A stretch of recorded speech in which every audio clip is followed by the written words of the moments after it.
Hi all, നമസ്കാരം. അപ്പോൾ നമ്മളിന്ന് നമ്മുടെ PWD-AE എക്സാം മുന്നിൽ കണ്ടിട്ട് ഈ ഒരു കൺസ്ട്രക്ഷൻ മാനേജ്മെന്റ് എന്ന് പറയുന്ന ആ ഒരു സബ്ജക്റ്റിനകത്തുള്ള കുറച്ച് ക്വസ്റ്റ്യൻസ് ഡിസ്കസ് ചെയ്യാനാണ് വന്നിട്ടുള്ളത്. അപ്പോൾ ആ ഒരു സബ്ജക്റ്റിന്റെ കേസ് ആലോചിക്കുകയാണ്. നമുക്ക് പൊതുവേ ക്വസ്റ്റ്യൻസ് ചോദിക്കുന്ന കുറച്ച് മേഖലകൾ, സ്ഥിരമായിട്ട് ക്വസ്റ്റ്യൻ ചോദിക്കുന്ന കുറച്ച് മേഖലകളുണ്ട്. അതിൽ ചില ഇപ്പൊ റീസെന്റ് ആയിട്ട് നടന്ന ചില എക്സാംസിൽ കുറച്ച് ജനറൽ ആയിട്ടുള്ള നമുക്കൊരു ജനറൽ ഐഡിയ ഉണ്ടെങ്കിൽ ചെയ്യാൻ പറ്റുന്ന കുറച്ച് ക്വസ്റ്റ്യൻസ് അതിനകത്ത് ചോദിക്കാറുണ്ട്, റൈറ്റ്? അപ്പൊ അതുകൊണ്ട് അതിൻ്റെ അകത്ത് നമ്മുടെ ആ ഒരു സിലബസ് വൈസ് ആയിട്ട് പറയുന്ന കാര്യങ്ങളുടെ അകത്ത് നമുക്ക് ചോദിക്കാൻ ചാൻസ് ഉണ്ട് തോന്നുന്നതും അതുപോലെ നമ്മുടെ PSC കഴിഞ്ഞ ചില എക്സാംസുകളിൽ ചോദിച്ചിട്ടുള്ളതുമായിട്ടുള്ള ആ ഒരു ക്വസ്റ്റ്യൻസ് ആണ് നമ്മൾ ഇന്ന് ഡിസ്കസ് ചെയ്യാൻ പോകുന്നത്. അപ്പൊ നിങ്ങൾ ഈ ഒരു ഡിസ്കഷൻ ഒന്ന് കാര്യമായിട്ട് കാണുക, അതിനകത്തുള്ള കാര്യങ്ങളൊക്കെ നോക്കി വെക്കുക. അല്ലെ, മേ ബി ആ ഒരു സെയിം ക്വസ്റ്റ്യൻ അതിന്റെ എന്തെങ്കിലും ഭാഗങ്ങൾ അടുത്ത ആ ഒരു എക്സാമിന് വരികയാണെങ്കിൽ നിങ്ങൾ ഉറപ്പായിട്ടും ആ ഒരു മാർക്ക് മിസ് ചെയ്യാതിരിക്കുക. അപ്പൊ അതിനു മുന്നേ നമ്മുടെ ആ ഒരു ടാർഗറ്റ് ഈ ബാച്ച് 2.0 ലോഞ്ച് ആയിട്ടുണ്ട്. അതിന്റെ കോഴ്സ് ഫീ 12,999 നിങ്ങൾ അതിൽ ജോയിൻ ചെയ്യാൻ ആഗ്രഹിക്കുന്ന ആൾക്കാർ, അടുത്ത ഇറിഗേഷൻ ഈ എക്സാംസിനൊക്കെ വേണ്ടി പ്രിപ്പയർ ചെയ്യുന്ന ആൾക്കാർക്ക് വേണമെങ്കിൽ ഈ ഒരു ബാച്ചിൽ ജോയിൻ ചെയ്യാം. നിങ്ങൾ ജോയിൻ ചെയ്യുന്ന അന്ന് തന്നെ ആ ഒരു ഫുൾ ക്ലാസ്സസിന്റെ റെക്കോർഡഡ് വീഡിയോസ് നിങ്ങൾക്ക് അവൈലബിൾ ആയിരിക്കും. അത് കഴിഞ്ഞിട്ട് നമ്മൾ അതിന്റെ ആ ഒരു ലൈവ് ക്ലാസ്സും പാരലായിട്ട് റൺ ചെയ്യും. അപ്പോൾ നിങ്ങൾക്ക് ബാക്കിയില്ല, ലൈവായിട്ട് കാണുന്നുള്ള ആൾക്കാരുണ്ടെങ്കിൽ അല്ലെങ്കിൽ ഡൗട്ട്സ് ഒക്കെ കറക്റ്റായിട്ട് ക്ലിയർ ചെയ്ത് അതിന്റെ കൂടെ തന്നെ പോകണമെന്നുള്ള ആൾക്കാരൊക്കെ ഉണ്ടെങ്കിൽ ലൈവ് ക്ലാസ് അറ്റൻഡ് ചെയ്യാം. അല്ലാത്ത ആൾക്കാർക്ക് ആ ഒരു ഫുൾ വീഡിയോസ് ഒറ്റയടിക്ക് വേണമെന്നുള്ള ആൾക്കാരുണ്ടെങ്കിൽ അവർക്ക് ആ ഒരു റെക്കോർഡഡ് വീഡിയോസ് കണ്ടിട്ട് നമുക്ക് ആ ഒരു പ്രിപ്പറേഷൻസ് മുന്നോട്ട് കൊണ്ടുപോകുന്നതാണ്. അപ്പോൾ ആ ഒരു ഇറിഗേഷൻ ഈ എക്സാം ഒക്കെ ആകുമ്പോഴത്തേക്ക് നമുക്ക് സെറ്റ് ആക്കണം, അല്ലേ? കാര്യങ്ങളൊക്കെ സെറ്റ് ആക്കണം. അപ്പോൾ നമുക്ക് ഡിസ്കഷനിലേക്ക് കിടക്കാം. സോ ക്വസ്റ്റ്യൻ നമ്പർ 1 ഇതാണ്. Consider the following features or facts. ഇതിന്റെ അകത്ത് ഞാൻ പറഞ്ഞല്ലോ PSCന്റെ ക്വസ്റ്റ്യൻസ് ഉണ്ട്, അതുപോലെ നമ്മുടെ IASന്റെ അകത്തും ഈ കൺസ്ട്രക്ഷൻ മാനേജ്മെന്റ് അത്യാവശ്യം ക്വസ്റ്റ്യൻസ് ചോദിക്കുന്ന ഒരു സബ്ജക്റ്റ് ആണ്. അപ്പൊ അതുകൊണ്ട് അങ്ങനെയുള്ള ആ 2 എക്സാംസിന്റെ ക്വസ്റ്റ്യൻസ് ആണ് മെയിൻലി നമ്മൾ ഡിസ്കസ് ചെയ്യാൻ പോകുന്നത്. So consider the following features or factors. Projects are of non repetitive type. Time required need not be known. Time required is known precisely. Events have been established for planning. Emphasis is given to the activities of project. PERT is preferred for planning because of. എന്താണ് നമുക്കറിയാം അല്ലേ, ആ ഒരു programme evaluation review technique എന്ന് പറയുന്ന ആ ഒരു സാധനമാണ് ആ ഒരു PERT. അപ്പൊ അതിൻ്റെ അകത്ത് നമ്മൾ ഏതൊക്കെ കേസിലാണ് ആ ഒരു PERT വെച്ചിട്ട് ആ ഒരു കാര്യങ്ങൾ പ്ലാൻ ചെയ്യാന്നുള്ളതാണ് ആ ഒരു ക്വസ്റ്റ്യനിൽ ചോദിച്ചിട്ടുള്ളത്. Projects are of non repetitive type. Repetitions വരുന്ന ആ ഒരു ടൈപ്പ് ഓഫ് പ്രൊജക്ട്സിൽ നമ്മൾ എന്തായിരുന്നു ആ ഒരു CPM അല്ലെ, ക്രിട്ടിക്കൽ പാത്ത് മെത്തേഡ് ആണ് യൂസ് ചെയ്യുക. റെപ്പറ്റേറ്റീവ് ആയിട്ടുള്ള പ്രൊജക്ടിന് CPM യൂസ് ചെയ്യുന്ന കേസിൽ നമ്മൾ പുതിയ പ്രൊജക്ട്സ് ഒക്കെ ആണെങ്കിൽ, അല്ലെങ്കിൽ റിസർച്ച് ഓറിയന്റഡ് ആയിട്ടുള്ള കാര്യങ്ങളൊക്കെ ആണെങ്കിൽ, അതായത് നോവൽ ആയിട്ടുള്ള അത് ആദ്യമായിട്ട് ചെയ്യുന്ന ഒരു കേസൊക്കെയാണ്, നമുക്ക് എക്സാക്ട് ആയിട്ട് അതിന്റെ ആ ഒരു കംപ്ലീറ്റ് ഡീറ്റെയിൽസ് അറിയില്ല, ആ ഒരു പ്രൊജക്ടിന്റെ ഡ്യൂറേഷൻ ഒന്നും അറിയില്ല, എല്ലാം ഒരു ഊഹത്തിൽ നമ്മൾ സ്റ്റാർട്ട് ചെയ്യുന്നതാണെങ്കിൽ അങ്ങനത്തെ കേസിലും, അതുപോലെ നോൺ റെപ്പറ്റേറ്റീവ് ആയിട്ടല്ലാത്ത ആ ഒരു റെപ്പറ്റീഷൻസ് ഇല്ല, റിപ്പീറ്റ് ചെയ്ത് വരാത്തതായിട്ടുള്ള പുതിയ പ്രൊജക്ടിന്റെ കേസിലൊക്കെ നമ്മൾ യൂസ് ചെയ്യുന്ന ഏതാണ് PERT ആണ്. അപ്പൊ അതുകൊണ്ട് ഫസ്റ്റ് സ്റ്റേറ്റ്മെന്റ് കറക്റ്റ് ആണ്. Time required need not be non, അതും കറക്റ്റ് ആണ്. അതായത് നമുക്ക് ആ ഒരു ആദ്യമായിട്ട് ചെയ്യുന്ന ഒരു പ്രോജക്റ്റ് ആണ്, നമുക്ക് ഒരിക്കലും അതിന്റെ ആ ഒരു എൻഡ് ടൈം അറിയില്ല, അല്ലെ? ഒരു ഏകദേശം ഒരു പ്രോബിലിറ്റിന്റെ ബേസിൽ ഇന്ന ദിവസം കൊണ്ട് തീരുമായിരിക്കും എന്നുള്ള ഒരു ഐഡിയ വെച്ചിട്ടാണ് നമ്മൾ ആ ഒരു പ്രോജക്റ്റ് ഒക്കെ ചെയ്യുന്നുണ്ടാവുക. അപ്പൊ അതുകൊണ്ട് അങ്ങനത്തെ കേസിൽ നമ്മൾ യൂസ് ചെയ്യുന്നത് PERT ആണ്. CPMന്റെ കേസിലൊക്കെ എക്സാക്ട് ആയിട്ടുള്ള ആ ഒരു ടൈം എസ്റ്റിമേറ്റ് അറിയുന്ന കേസിലാണ് നമ്മൾ ആ ഒരു റെപ്പറ്റേറ്റീവ് ആയിട്ടുള്ള ആ ഒരു ടൈപ്പ് ഓഫ് പ്രൊജക്ട് ഒക്കെ ചെയ്യുന്നത്, അല്ലെ? So time required is known precisely PERTന്റെ കേസില്ല, പ്രിസൈസ് ആയിട്ട് നമുക്ക് ടൈം അറിയില്ല, ജസ്റ്റ് ഒരു എസ്റ്റിമേഷൻ, ഒരു ഏകദേശം ഒരു പ്രോബിലിറ്റി ബേസ്ഡ് ആയിട്ടാണ് നമ്മൾ ആ ഒരു കാര്യങ്ങൾ ചെയ്യുന്നത്. Event has been establish for planning, അതിന്റെ അകത്ത് നമ്മൾ ഇവന്റ്സ് ആണ് ഡിഫൈൻ ചെയ്യുക. അതേസമയത്ത് CPMന്റെ കേസിൽ മെയിൻലി എന്താണ് ആക്ടിവിറ്റീസ് ആണ് ഡിഫൈൻ ചെയ്യുക, അല്ലെ? അപ്പൊ അതുകൊണ്ട് 1, 2 and 4 ആണ് നമ്മൾ പറയുന്ന ഒരു correct answer. So PERT is event oriented ആണ്, അതുപോലെ ടൈം എസ്റ്റിമേറ്റ് എക്സാക്ട്ലി നമുക്ക് അറിയാത്ത കേസാണ്. അതുപോലെ എന്താണ് റെപ്പറ്റേറ്റീവ് അല്ലാത്ത നോൺ റെപ്പറ്റേറ്റീവ് ആയിട്ടുള്ള പ്രൊജക്ട്സിന്റെ അകത്താണ് ഈ ഒരു PERT. അതുപോലെ റിസർച്ച് ഓറിയന്റഡ് ആയിട്ടുള്ള വർക്കൊക്കെ ആണെങ്കിൽ ആ കേസിൽ നമ്മൾ യൂഷ്വലി യൂസ് ചെയ്യുന്ന ആ ഒരു PERT ആണ്. ക്വസ്റ്റ്യൻ നമ്പർ 2 എന്താണ് affordable delay in A task chain is known as. അതായത് നമ്മൾ എന്താണ് delay available for performing an activity, അല്ലെ? നമ്മൾ ആ ഒരു ആക്ടിവിറ്റി പെർഫോം ചെയ്യുന്ന കേസിൽ ഒരു ചെറിയൊരു ഡിലേ കൊടുത്താൽ നമ്മുടെ ആ ഒരു കംപ്ലീറ്റ് പ്രൊജക്ട് എഫക്ട് ചെയ്യാത്ത രീതിയിലുള്ള ഒരു ഡിലേ, അല്ലെ? ആ ഒരു കേസിൽ ആ ഒരു ഡിലേനെയാണ്, ആ ഒരു എഫോർഡബിൾ ആയിട്ടുള്ള ഡിലേനെയാണ് നമ്മൾ എന്ത് പറയുന്നത്, ഫ്ലോട്ട് എന്ന് പറയാം. സോ ആ ഒരു കേസ് ഓർത്ത് വെക്കുക. അതായത് നമുക്കൊരു പ്രൊജക്ടിന്റെ അകത്ത് ഒരുപാട് ആക്ടിവിറ്റീസ്, അല്ലെ? A എന്ന് പറയുന്ന ആക്ടിവിറ്റി ഉണ്ട്, B എന്ന് പറയുന്ന ആക്ടിവിറ്റി ഉണ്ട്, C എന്ന് പറയുന്ന ആ ഒരു കേസ്. സോ ABC ഒക്കെ ഇവന്റ്സ് ആണ്, അല്ലെ? ആ ഒരു ആക്ടിവിറ്റീസ് A to B എന്ന് പറയുന്ന ആക്ടിവിറ്റി ഉണ്ട്, B to C എന്ന് പറയുന്ന ആ ഒരു ആക്ടിവിറ്റി ഒക്കെ ഉണ്ടെന്ന് വിചാരിക്കാം, അല്ലെ? അതുപോലെ വേറെ ഒരു പാത്ത്, സോ ആ ഒരു വേറൊരു പാത്തിൽ നമ്മൾ ആ ഒരു എന്താണ് ഒരു D എന്ന് പറയുന്ന ഒരു ആക്ടിവിറ്റി ഉണ്ട് ഇവിടെ, അല്ലെ? അങ്ങനെ ആ ഒരു ഇവന്റ്സ് ഇങ്ങനെ പോവാൻ അപ്പൊ ഈ കേസിൽ ഏതെങ്കിലും ഒരു ആക്ടിവിറ്റി നമ്മൾ ഡിലേ ചെയ്യുകയാണ്. ഈ ഒരു ആക്ടിവിറ്റി AB എന്ന് പറയുന്ന ആ ഒരു ആക്ടിവിറ്റി നമ്മൾ ഡിലേ ചെയ്യാണ്. പക്ഷെ അത് കംപ്ലീറ്റ് ആയിട്ടുള്ള ഇത് ആണ് ആ ഒരു ലാസ്റ്റ് എൻഡ് പോയിന്റ് എങ്കിൽ ആ ഒരു കംപ്ലീറ്റ് ആയിട്ടുള്ള ആ ഒരു പ്രോസസ്സ് അല്ലെങ്കിൽ ആ ഒരു പ്രൊജക്ട് ഡിലേ ആവാത്ത രീതിയിൽ നമ്മൾ ചെയ്യുന്ന നമുക്ക് കൊടുക്കാൻ പറ്റുന്ന ആ ഒരു ഡിലേ ആണ്, ആ ഒരു പെർട്ടിക്കുലർ ആക്ടിവിറ്റി കൊടുക്കാൻ പറ്റുന്ന ഒരു ഡിലേനെയാണ് നമ്മൾ ഫ്ലോട്ട് എന്ന് പറയാം അല്ലെ. So this is the delay available for performing an activity without affecting the completion of the project. അതിനെയാണ് നമ്മൾ ഫ്ലോട്ട് എന്ന് പറയുന്നത്. ഓക്കെ, ക്വസ്റ്റ്യൻ നമ്പർ 3 എന്താണ്? സ്റ്റേറ്റ്മെന്റ് ക്വസ്റ്റ്യൻ ആണ്. ഫസ്റ്റ് സ്റ്റേറ്റ്മെന്റ് എന്താണ്? Dummy job is assigned 0 time to perform. അതിലെ statement 2 പറയുന്നത് it is used mainly to specify the precedence relationship. അപ്പൊ ഇതിന്റെ അകത്തല്ലേ ഏതെങ്കിലും സ്റ്റേറ്റ്മെന്റ് ഏതെങ്കിലും ഒന്നാണോ ശരി, അല്ലെങ്കിൽ രണ്ടും ശരിയാണോ അല്ലെങ്കിൽ രണ്ടും തെറ്റാണോ എന്നാണ് ആ ഒരു ഓപ്ഷൻ്റെ അകത്ത് തന്നിട്ടുള്ളത്. അപ്പൊ ഡമ്മി ജോബിന്റെ കേസ് നമുക്കറിയാം എന്താണ്? ആ ഒരു 0 ടൈം ടു പെർഫോം. ജസ്റ്റ് രണ്ട് ആക്ടിവിറ്റീസിന്റെ ഇടയിൽ ഒരു റിലേഷൻഷിപ്പ് കാണിക്കാൻ വേണ്ടി നമ്മൾ ആ ഒരു ഡോട്ടഡ് ലൈൻ ഇട്ട് കാണിക്കുന്ന ആ ഒരു ആക്ടിവിറ്റിയാണ് ബേസിക്കലി എന്താണ് ആ ഒരു ഡമ്മി ആക്ടിവിറ്റി എന്ന് പറയുന്നത്. അപ്പൊ അതിന്റെ അകത്ത് നമുക്ക് ടൈമോ അല്ലെങ്കിൽ റിസോഴ്സോ സ്പെൻഡ് ചെയ്യേണ്ട ആവശ്യം വരുന്നില്ല.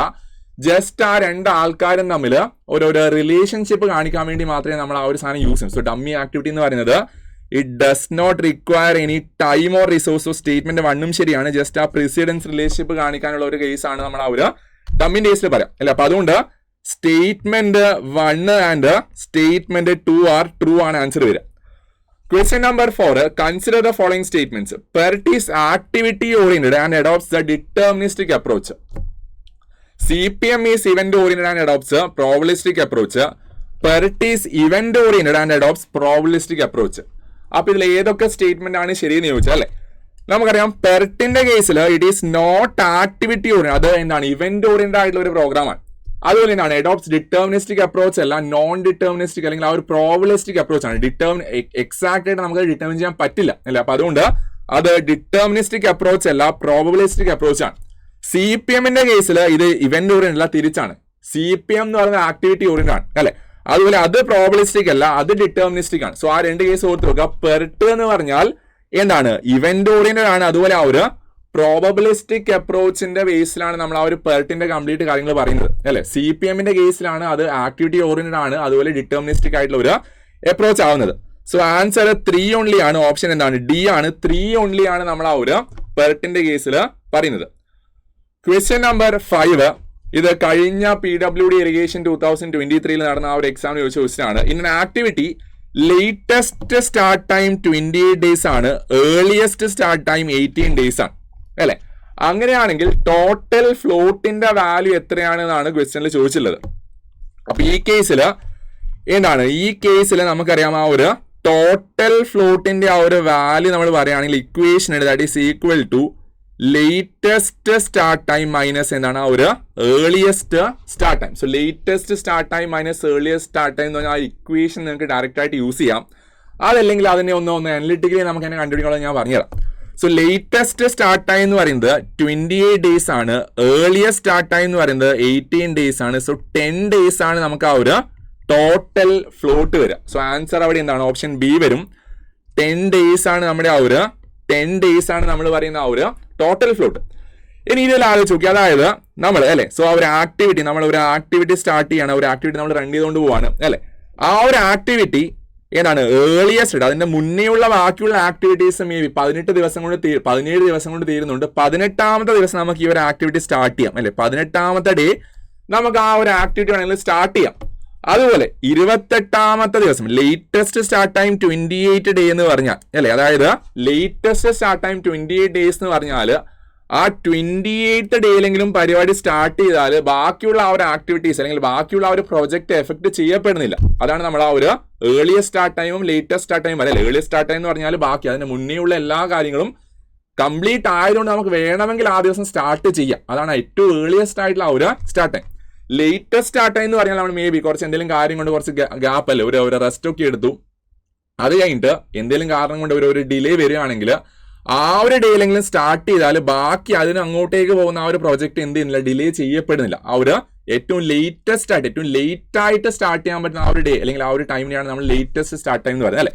അപ്പൊ അതുകൊണ്ട് ഏർലിയസ്റ്റ് സ്റ്റാർട്ട് ടൈം 18 ഡേയ്സ് ആണ്, ലേറ്റസ്റ്റ് സ്റ്റാർട്ട് ടൈം 28 ഡേയ്സ് ആയതുകൊണ്ട് ഇതിന്റെ ഇടയിൽ ആ ഒരു 10 ദിവസം, ഈ ഒരു 10 ദിവസം നമ്മൾ വേണമെങ്കിൽ അവിടെ ഒരു ഗ്യാപ്പ് എടുത്താലും എന്ത് ചെയ്യുന്നില്ല, ആ ഒരു പ്രോജക്റ്റ് ഡിലേ ചെയ്യപ്പെടുന്നില്ല അല്ലെ. അപ്പൊ അതുകൊണ്ട് ഈ ഒരു 10 ഡേ ആണ് ബേസിക്കലി നമ്മൾ ടോട്ടൽ ഫ്ലോട്ട് എന്ന് പറയുന്ന ആ ഒരു കേസിൽ പറയുന്നത്. സോ അല്ലെ നമ്പർ ഓഫ് ഡേ എന്നാണ് ആ ഒരു ഡിലേ ദാറ്റ് ഈസ് എന്നാണ് that can be that is okay without affecting the project ആണ്. അതാണ് നമ്മൾ ആ ഒരു ടോട്ടൽ ഫ്ലോട്ടിന്റെ കേസിൽ പറയാം. സോ ആൻസർ എത്രയാണ്? 10 days വരും. സോ നിങ്ങൾ ആ ഒരു ഇക്വേഷൻ യൂസ് ചെയ്യുകയാണെങ്കിൽ അങ്ങനെ ആലോചിച്ച് എഴുതുക. ഇല്ലെങ്കിൽ ഈ ഒരു കൺസെപ്റ്റിനെ ബേസ് ചെയ്ത് ഒരു ക്വസ്റ്റ്യൻ വരികയാണെങ്കിൽ അതിന് ആൻസർ ചെയ്യാം. Question number 6. In PERT analysis time estimate of activities and probability of their occurrence follow. ഇതും PWD തന്നെ വരുന്ന ക്വസ്റ്റ്യൻ ആണ്. ബീറ്റ ഡിസ്ട്രിബ്യൂഷൻ കർവ് നമ്മൾ ഓൾറെഡി പറഞ്ഞു. പെർട്ടിന്റെ കേസിൽ അതെന്താണ്? പ്രോബിലിസ്റ്റിക് അപ്രോച്ച് ആണ് അല്ലെ. സോ പ്രോബിലിസ്റ്റിക് അപ്രോച്ച് ആണ്. അപ്പൊ അതുകൊണ്ട് ഏത് പ്രോബിലിറ്റി ആണ് ഫോളോ ചെയ്യാന്ന് ചോദിച്ചാൽ ബീറ്റ ഡിസ്ട്രിബ്യൂഷൻ ആണ് അവിടെ നമ്മൾ ആ ഒരു പെർട്ടിന്റെ കേസിൽ ഫോളോ ചെയ്യുന്നത്. ഇത് അറിഞ്ഞു വെക്കുക, ഒരുപാട് സ്ഥലത്ത് വന്നിട്ടുള്ള ഒരു ക്വസ്റ്റ്യൻ ആണ്. സോ എന്താണ് പെർട്ടിന്റെ കേസിൽ വി വിൽ ബി യൂസിങ് എന്താണ് ആ ഒരു beta distribution curve. Question number 7. Float which does not interfere with the start of a subsequent activity. അപ്പൊ നമ്മള് ഇവിടെ ആ ഒരു 4 ഫ്ലോട്ട് അല്ലേ. ടോട്ടൽ ഫ്ലോട്ട് ഉണ്ട്, ഇൻഡിപെൻഡന്റ് ഫ്ലോട്ട് ഉണ്ട്, ഫ്രീ ഫ്ലോട്ട് ഉണ്ട്, അതുപോലെ എന്താണ് ഇന്റർഫിയറിംഗ് ഫ്ലോട്ട് ഉണ്ട്. ഈ 4 ഫ്ലോട്ടിന്റെ അകത്ത് ഏത് ഫ്ലോട്ടാണ് നമ്മൾ പറഞ്ഞ ആ ഒരു സബ്സീക്വന്റ് ആക്ടിവിറ്റീനെ എഫക്ട് ചെയ്യാത്ത ആ ഒരു ഫ്ലോട്ട്? ഞാൻ ജസ്റ്റ് ഈ 4 ആൾക്കാരെ ഡെഫിനിഷൻ ഒന്ന് കാണിച്ചു തരാം. അതായത് ടോട്ടൽ ഫ്ലോട്ട് ഓൾറെഡി നമ്മൾ കഴിഞ്ഞ ആ ഒരു ന്യൂമറിക്കലിന്റെ ഭാഗമായിട്ട് കണ്ടു അല്ലെ. This is the time by which an activity may be delayed or extended without affecting the total project duration. So total float ആ ഡെഫിനിഷൻസ് അതുപോലെ പഠിച്ചു വെക്കുക. ആ ഡെഫിനിഷൻസ് ചിലപ്പോൾ അതുപോലെ ചോദിക്കാം. ആ ഡെഫിനിഷൻ അതുപോലെ കോപ്പി പേസ്റ്റ് ചെയ്തിട്ട് അത് ഏത് ഫ്ലോട്ടാണ്, ടോട്ടൽ ഫ്ലോട്ട് ആണോ, ഫ്രീ ഫ്ലോട്ട് ആണോ, അല്ലെങ്കിൽ ഇൻഡിപെൻഡന്റ് ഫ്ലോട്ട് ആണോ, ഇന്റർഫിയറിംഗ് ഫ്ലോട്ട് ആണോ, ആ ക്വസ്റ്റ്യൻ വന്നാൽ നിങ്ങൾ ആൻസർ ചെയ്യുക. അതായത് എന്താണ് the time by which an activity may be delayed or extended without affecting the total project duration ആണെങ്കിൽ അതെന്താണ് ടോട്ടൽ ഫ്ലോട്ട് ആണ്. അതുപോലെ ഫ്രീ ഫ്ലോട്ടിന്റെ കേസിൽ സക്സീഡിങ് ആക്ടിവിറ്റി, അതായത് time by which an activity may be delayed or extend without delaying the start of any succeeding activity, അതിന് ശേഷം വരുന്ന ആ ഒരു ആക്ടിവിറ്റിനെ ബാധിക്കാത്ത തരത്തിൽ നമ്മൾ കൊടുക്കുന്ന ഡിലേനെയാണ് നമ്മൾ ഫ്രീ ഫ്ലോട്ട് എന്ന് പറഞ്ഞത്. ഇൻഡിപെൻഡന്റ് ഫ്ലോട്ടിന്റെ കേസിൽ പ്രിസീഡിങ്ങും സക്സീഡിങ്ങും വരും. ജസ്റ്റ് ആ കീവേഡ്സ് മാത്രം ആലോചിച്ചാൽ മതി. അതായത് നമ്മൾ ആ ഒരു പ്രോജക്റ്റ് ഡിലേ ചെയ്യുന്നത് കാരണം അതിന്റെ മുന്നേ ഉള്ള പ്രൊജക്റ്റോ അല്ലെങ്കിൽ അതിന് ശേഷമുള്ള ആ ഒരു പ്രൊജക്റ്റോ ബാധിക്കപ്പെടുന്നില്ലെങ്കിൽ അതിനെയാണ് ഇൻഡിപെൻഡന്റ് ഫ്ലോട്ട് അല്ലെ. മുന്നിലും പിറകിലും ആ ഒരു പ്രശ്നമില്ല, അത് ഇൻഡിപെൻഡന്റ്. പിറകിൽ വരുന്നത് സക്സീഡിംഗ് എന്ന് പറഞ്ഞ ടേമാണ് അവിടെ. സക്സീഡിംഗ് ആക്ടിവിറ്റിനെ ബാധിക്കുന്നില്ല എന്നാണ് പറയുന്നതെങ്കിൽ ആ കേസിൽ അത് ഫ്രീ ഫ്ലോട്ട്. ഇനി ഇന്റർഫിയറിംഗ് ആണെങ്കിൽ അത് ഇന്റർഫിയർ അല്ല, ബാക്കിയുള്ള ആൾക്കാരെ എന്തോ രീതിയിൽ അത് ഇന്റർഫിയർ ചെയ്തിട്ടുണ്ട്, പ്രശ്നമാക്കിയിട്ടുണ്ട്, റൈറ്റ്. അപ്പൊ ആ കേസിൽ നമ്മൾ പറയുന്നത് ടോട്ടൽ പ്രോജക്ട് ഡ്യൂറേഷൻ ഒരു തരത്തിലും ഒരു കാരണവശാലും നമ്മൾ മാറ്റാനോ കൂട്ടാനോ കുറക്കാനൊന്നും പാടില്ല. കുറക്കുന്നത് ഓക്കെ ആണല്ലോ, നമ്മൾ ഒരിക്കലും അത് കൂട്ടിയ പ്രശ്നമാണ്, റൈറ്റ്. അപ്പൊ അതുകൊണ്ട് എന്താണ് ആ ഒരു time by which an activity can be delayed from it start date without delaying the project time ആണ്. പക്ഷേങ്കിൽ interfere with the next activity, ആ അടുത്ത് നിൽക്കുന്ന ആക്ടിവിറ്റിനെ അത് ചിലപ്പോൾ ബാധിച്ചേക്കാം. പക്ഷെ ഓവറോൾ ആ ഒരു പ്രൊജക്ടിന്റെ കേസിൽ അത് ഒരു വലിയൊരു പ്രശ്നം ഇല്ലാത്ത രീതിയിൽ ആക്ച്വലി ആ ഒരു ഇനീഷ്യൽ നമ്മൾ പ്ലാൻ ചെയ്ത ആ ഒരു ടൈമിൽ തന്നെ കംപ്ലീറ്റ് ചെയ്യാൻ പറ്റണം. അതാണ് ആ ഒരു കേസ്. സോ ഇന്റർഫിയർ ചെയ്യുന്നതാണെങ്കിൽ ഇന്റർഫിയർ ഫ്ലോട്ട്. സക്സീഡിംഗ് ആക്ടിവിറ്റിന്റെ കേസ് മാത്രമാണ് പറയുന്നെങ്കിൽ ആ കേസിൽ ഫ്രീ ഫ്ലോട്ട്. സക്സീഡിങ്ങും പ്രീസീഡിങ്ങും പറഞ്ഞാൽ ആ കേസിൽ നമ്മൾ ഇൻഡിപെൻഡന്റ് ഫ്ലോട്ട് അല്ലെ. ടോട്ടൽ ഫ്ലോട്ടിന്റെ കേസിൽ ജസ്റ്റ് ആ ഒരു എന്താണ് ആ ഒരു കംപ്ലീറ്റ് ആയിട്ട് നമ്മൾ ആ കൊടുക്കുന്ന ഡിലേ ആണ് വിത്തൗട്ട് എന്താണ് ആ ഒരു പ്രൊജക്ട് ഡ്യൂറേഷൻ. വേറെ അവിടെ എക്സാക്ട് ആയിട്ട് വേറെ സ്പെസിഫിക് ആയിട്ട് ഒരു കാര്യം പറയുന്നില്ല. നമ്മൾ ബാക്കി നെക്സ്റ്റ് ആക്ടിവിറ്റിന്റെ കേസോ പ്രീസീഡിംഗ് ആക്ടിന്റെ കേസോ അവിടെ പറയുന്നില്ല അല്ലെ. അപ്പൊ അതുകൊണ്ട് ഈ കേസിൽ സബ്സീക്വന്റ് ആക്ടിവിറ്റി എന്ന് പറഞ്ഞുകൊണ്ട് അവിടെ എന്താണ് ഫ്രീ ഫ്ലോട്ട് വരും അല്ലെ. ആ നെക്സ്റ്റ് സക്സീഡിംഗ് ആക്ടിവിറ്റിന്റെ ആ ഒരു കേസ് അവിടെ എടുത്ത് പറഞ്ഞുകൊണ്ട് ആ കേസിൽ ഫ്രീ ഫ്ലോട്ട് വരും. ക്വസ്റ്റ്യൻ നമ്പർ 8 നോക്കാം. If T0 is the optimistic timer, TP is the pessimistic timer, and TM is the most probable timer, then the expected time of occurrence of an activity is. അതിൻ്റെ അകത്തുള്ള equation ഓർത്ത് വെക്കുക. എന്താണ് ഈ പറയുന്ന സിയിൽ കാണിച്ച ആ ഒരു ഇക്വേഷൻ ആണ് T0 + 4TM + TP/6 അല്ലെ. അപ്പൊ നമ്മൾ പൊതുവെ ആ ഒരു കാര്യം ഓർത്ത് വെക്കാൻ വേണ്ടി യൂസ് ചെയ്യുന്നത് നടുക്കല്ലേ, എല്ലാം കൂടി ഇത് ആഡ് ചെയ്താൽ 6 കിട്ടുന്നുണ്ട് /6 ആണ്. So T0 + 4TM + TP. T0ക്കും TPക്കും വേറെ എന്താണ് ആ ഒരു കോൺസ്റ്റൻസ് ഒന്നും ഇല്ല. T0ക്കും TP ഒറ്റയ്ക്ക് നിൽക്കുകയാണ്, ബാക്കി ആ TMന്റെ കൂടിയാണ് 4 അല്ലെ. അപ്പൊ അതുകൊണ്ട് ആ ഒരു ഇക്വേഷൻ അവനക്ക് ഓർത്ത് വെക്കുക. T0 + 4TM + TP/6. ഇത് ന്യൂമറിക്കൽ ആയിട്ടും ചോദിക്കാറുണ്ട്. T0 ഓപ്റ്റിമിസ്റ്റിക് ടൈമിന്റെ വാല്യൂ ഇത്രയാണ്, പെസിമിസ്റ്റിക് ടൈമിന്റെ വാല്യൂ ഇത്രയാണ്, മീൻ ടൈമിന്റെ വാല്യൂ ഇത്രയാണ്. അങ്ങനെയാണെങ്കിൽ ആ ഒരു expected time of occurrence of the activity എത്രയാണെന്ന് ചോദിച്ചാൽ ഈ ഇക്വേഷനിൽ സബ്സ്റ്റിറ്റ്യൂട്ട് ചെയ്യുക, വാല്യൂ ഫൈൻഡ് ഔട്ട് ചെയ്യുക അല്ലെ. ഒപ്റ്റിമിസ്റ്റിക് ടൈം എന്ന് പറഞ്ഞാൽ എല്ലാ കാര്യങ്ങളും ഒരു എന്താണ് ഐഡിയലായിട്ട് നടക്കുകയാണെങ്കിൽ നമുക്ക് ആ ഒരു ആക്ടിവിറ്റി കംപ്ലീറ്റ് ചെയ്യേണ്ട ആ ഒരു സമയം, ആ ഒരു പ്രോജക്റ്റ് കംപ്ലീറ്റ് ചെയ്യേണ്ട ആ ഒരു സമയം. അതുപോലെ പെസിമിസ്റ്റിക് ടൈം ആണെങ്കിൽ ആ കേസിൽ എല്ലാ കാര്യവും നെഗറ്റീവായിട്ട് നടക്കുകയാണെങ്കിൽ, എല്ലാം നമുക്ക് എഗെയിൻസ്റ്റ് ആയിട്ട് നടക്കുകയാണെങ്കിൽ ആ കേസിൽ ആ ഒരു പ്രോജക്റ്റ് കംപ്ലീറ്റ് ചെയ്യുന്ന ഒരു ടൈമാണ്. അതുപോലെ എന്താണ് ഒരു മോസ്റ്റ് പ്രോബിൾ ടൈം എന്ന് പറഞ്ഞാൽ എല്ലാം ഒരു എന്താണ് അണ്ടർ പ്രാക്ടിക്കൽ കണ്ടീഷൻ ആ ഒരു പ്രൊജക്ട് കംപ്ലീറ്റ് ചെയ്യാൻ വേണ്ടി യൂഷ്വലി എടുക്കാറുള്ള ആ ഒരു സമയം. അപ്പൊ അതാണ് ആ ഒരു T0 അല്ല TO, TP ആൻഡ് TM. അതിൽ ഇവിടെ നമ്മൾ ഈ പറയുന്ന ആൾക്കാരെ ബേസ് ചെയ്തിട്ട് സ്റ്റാൻഡേർഡ് ഡീവിയേഷന്റെ വാല്യൂം അതുപോലെ ആ ഒരു വേരിയൻസിന്റെ കേസും പറയാറുണ്ട്. സ്റ്റാൻഡേർഡ് ഡീവിയേഷൻ ആൻഡ് വേരിയൻസിന്റെ case, standard deviation is TP minus T0/6 ആണ്. വേരിയൻസ് സിഗ്മ സ്ക്വയർ ആയതുകൊണ്ട് TP മൈനസ് T0/6 സ്ക്വയർ. അപ്പൊ ഈ ഒരു ഇക്വേഷൻ അറിഞ്ഞു നോക്കുക. ഇൻ കേസ് ഇനി ആ പണ്ട് എക്സ്പെക്ട് ടൈം ചോദിച്ചുകൊണ്ട് ഇനി സ്റ്റാൻഡേർഡ് ഡീവിയേഷനോ വേരിയൻസോ ചോദിക്കുകയാണെങ്കിൽ അതിന് ബേസ് ചെയ്തിട്ട് നിങ്ങൾ ആൻസർ ചെയ്യാം. ക്വസ്റ്റ്യൻ നമ്പർ 9, ഇത് നമ്മുടെ LACD 2025 കഴിഞ്ഞ ജൂലൈയിലാണ് എക്സാം ചോദിച്ച question. Project network has 4 path of duration 32, 34, 20 and 25. What is the minimum duration of project completion? അപ്പൊ ഈ കേസിൽ പ്രൊജക്ട് കംപ്ലീഷന്റെ ആ ഒരു മിനിമം ഡ്യൂറേഷൻ ചിലപ്പോൾ ഇത് വേറെ ഇന്ത്യയിൽ ചോദിക്കാം. അതായത് അതിന് മുന്നേ ഏതെങ്കിലും ഒരു ആക്ടിവിറ്റി അല്ലെങ്കിൽ ഏതെങ്കിലും ഒരു ഇവന്റ് നമ്മൾ സ്റ്റാർട്ട് ചെയ്യണം. അപ്പൊ ആ കേസിൽ ഈ ഒരു ആക്ടിവിറ്റി ഈ ഒരു 5 to ഇത് 5 ആണ്, അത് 6 ആണ് നെക്സ്റ്റ്. അപ്പൊ ഈ ഒരു 5, 6 എന്ന് പറയുന്ന ആക്ടിവിറ്റി നമ്മൾ സ്റ്റാർട്ട് ചെയ്യണം.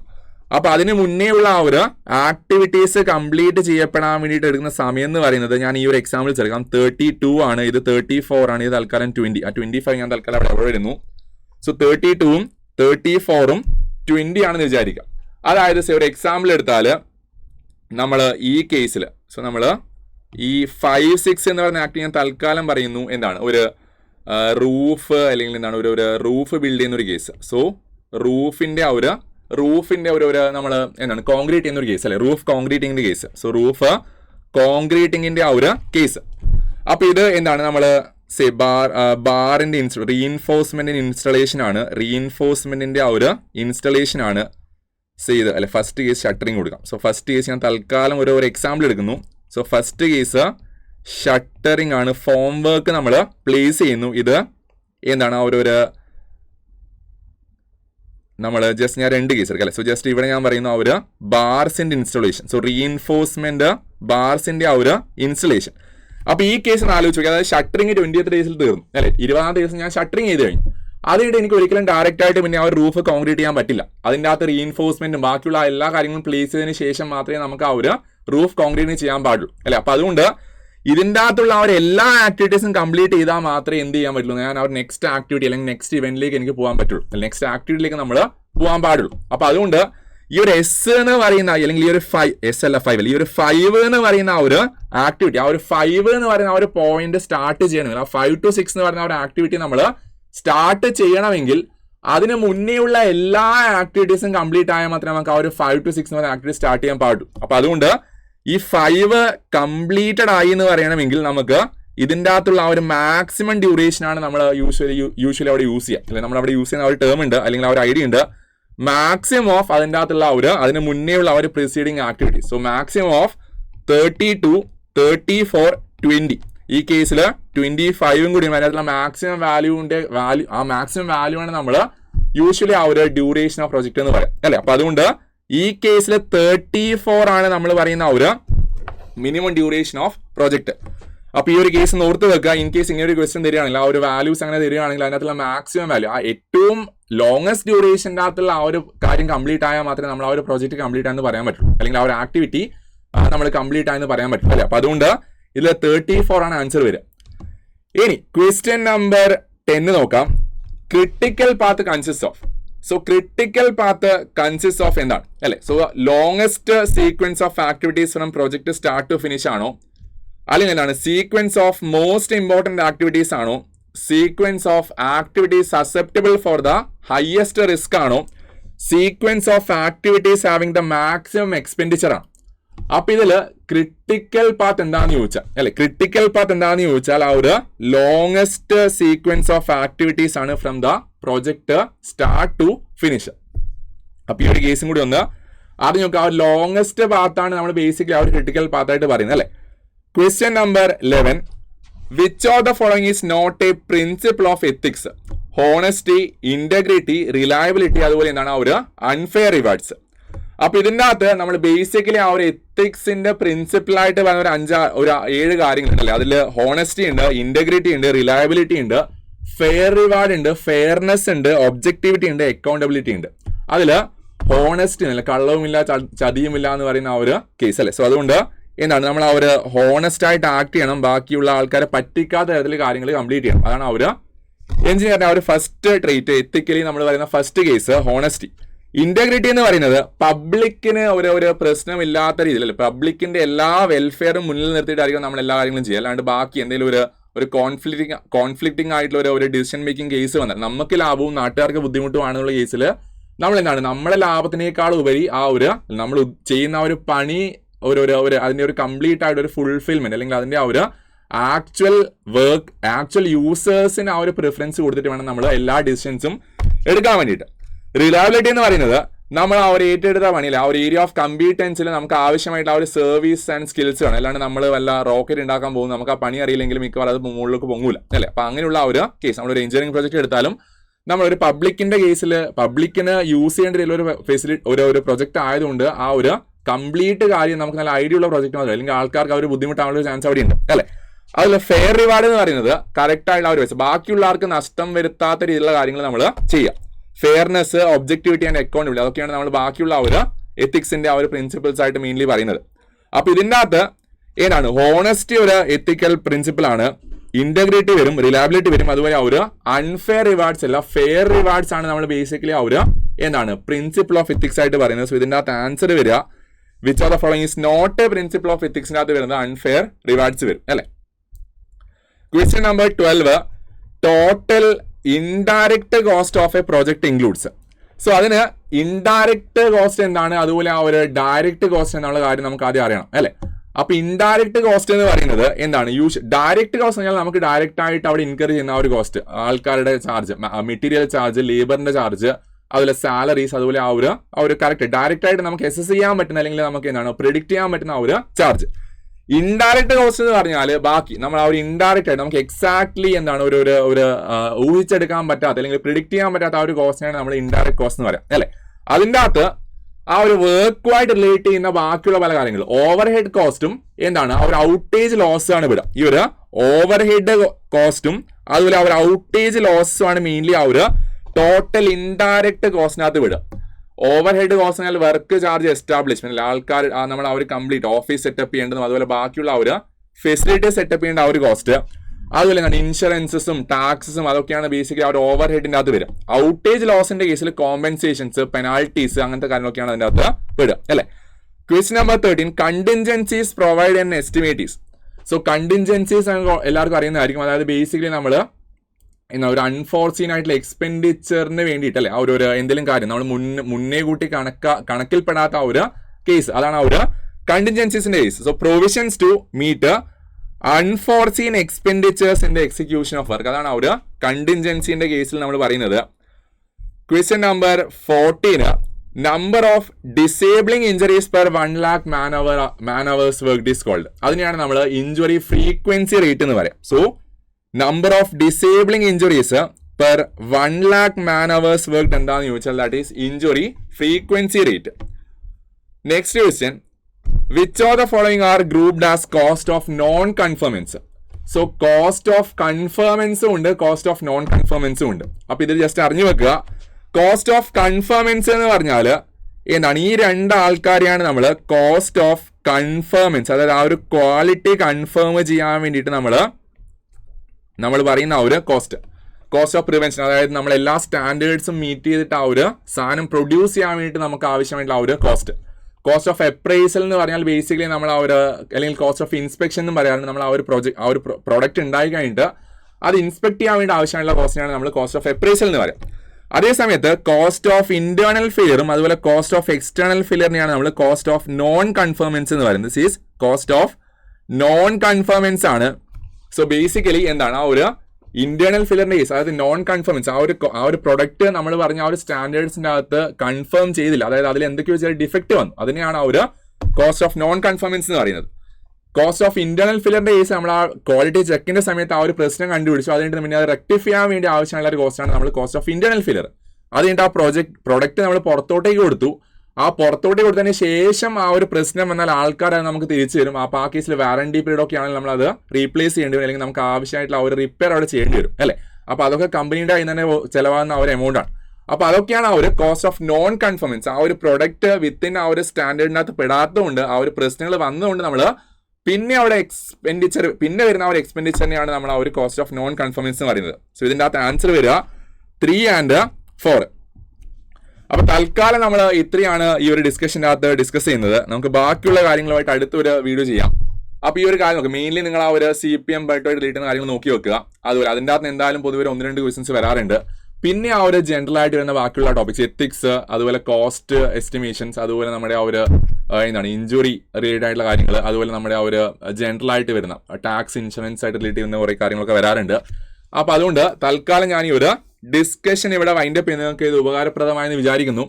നമുക്ക് അടുത്തൊരു വീഡിയോയിൽ കാണാം. അപ്പോൾ നിങ്ങൾ എഗെയിൻ ആ ഒരു ടാർഗറ്റ് ഈ സിവിലിൻ്റെ കാര്യം ഒന്നുകൂടി ഓർമ്മപ്പെടുന്നു. ബാക്കി ഇറിഗേഷൻ എയിൽ എക്സാമിന് പ്രിപ്പയർ ചെയ്യുന്ന ആൾക്കാരുണ്ടെങ്കിൽ ഈ ഒരു ബാച്ചിൽ ജോയിൻ ചെയ്യാവുന്നതാണ്. നിങ്ങൾക്ക് ആ ഡീറ്റെയിൽസ് ആ ഒരു നമ്പറിൽ കോൺടാക്ട് ചെയ്യാൻ 9995 100 800.